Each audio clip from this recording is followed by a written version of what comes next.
everyone. Thank you. It's a pleasure to be here. My name again is Thomas Weiler. I'm a community organizer with a group called Inland Congregations United for Change. It's a privilege to be here. Thank you, Veterans for Peace, and all the Occupy folks and everybody who helped put this together. It's a real honor to be here and speak on Peace Day. And I'm going to share, I'm going to start with a story, I guess. And really, these brief comments that I'm going to make are about hope, or my hope for peace. And I'll start with just telling you a little bit about my grandfather. His name was Bob. We always called him Bob. And he was a veteran. He fought in World War II. Before that, he was the oldest of 6 kids, lived in Connecticut, and both his parents passed away at an early age. And so he quit school at the 3rd grade to put food on the table.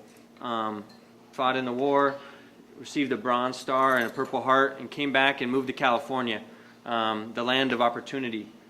I hope it's the land of opportunity, right? And he was able to go to Cal State Fresno. On the GI Bill, he was able to, he went to apply for school. Well, the problem was he quit school at the 3rd grade.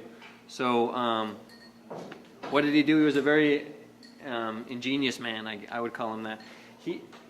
They asked him, well, can we get your high school resume? What did he say? Well, yeah, you got to write to Waterbury, Connecticut at the high school there and get my transcript. Before the internet, we're in the paper age. And 6 months later, they call him in. You know, Bob, we couldn't find your high school transcript.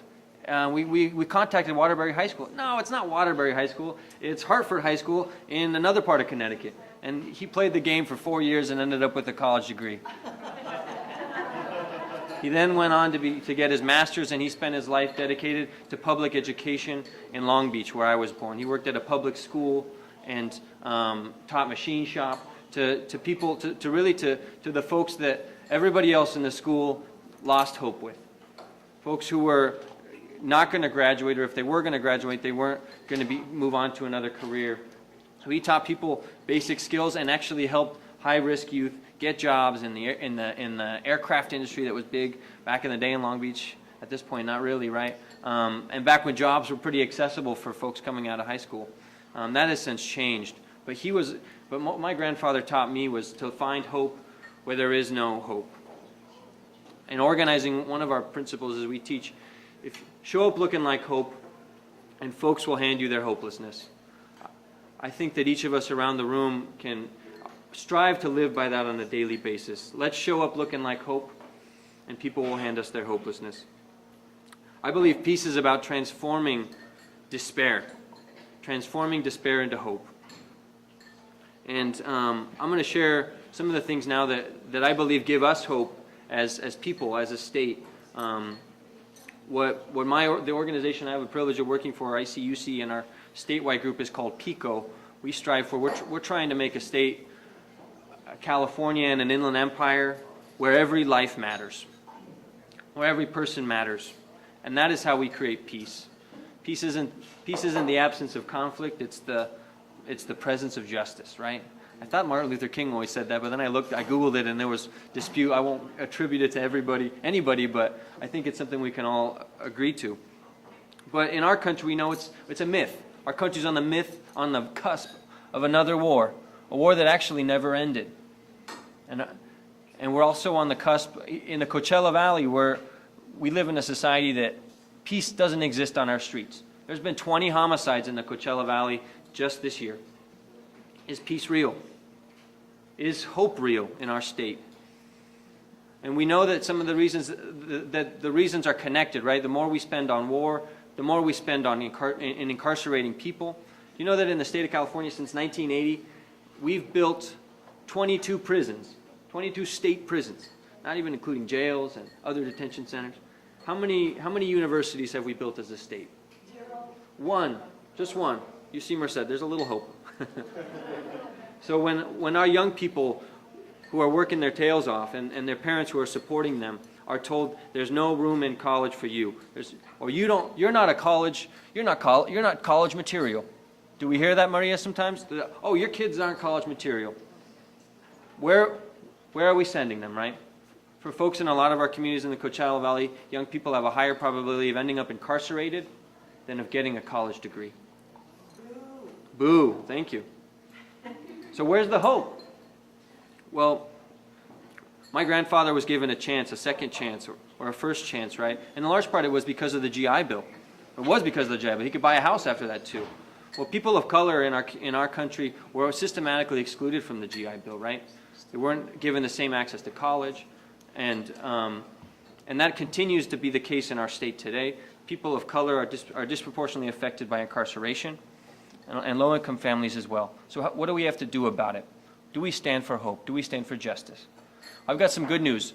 On the ballot this November, there's a proposition called Proposition 47, which will change 6 nonviolent felonies to become misdemeanors.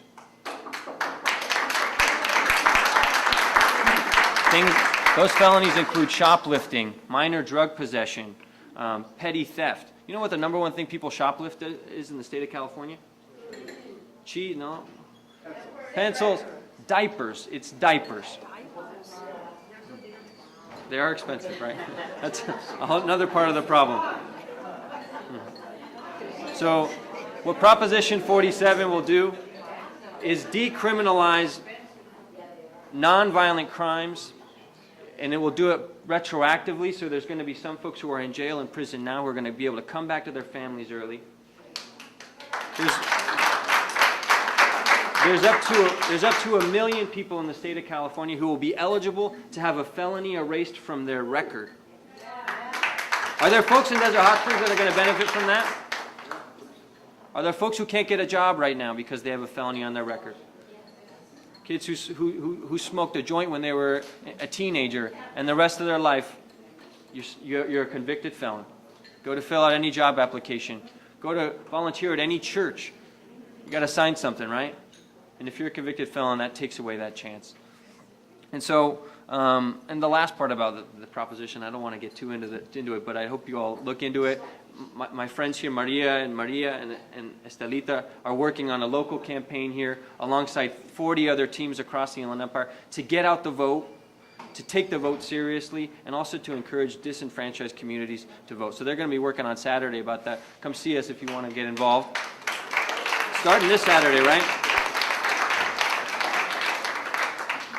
And the last piece that what Prop 47 does is that anybody who is resentenced out of state prison early, we're investing more and more in jails. That's part of in prisons. That's part of the problem. It captures that savings, somewhere between 150 and 250 million dollars, takes it out of the prison system, and invests in mental health and drug treatment. It invests in truancy programs for high-risk youth in our K-12 system, and for victim services. So it invests in people's healing instead of in their demise. That's what hope looks like to me. So I want to thank everyone for your time, for hearing us. I hope we can all continue to work together. I'm inspired by the many folks around the room who are really working to create a Desert Hot Springs, a Coachella Valley, a state of California where every life matters. And we got a lot of work to do. But I'm given hope also by the folks in this room. So thank you very much. God bless you all.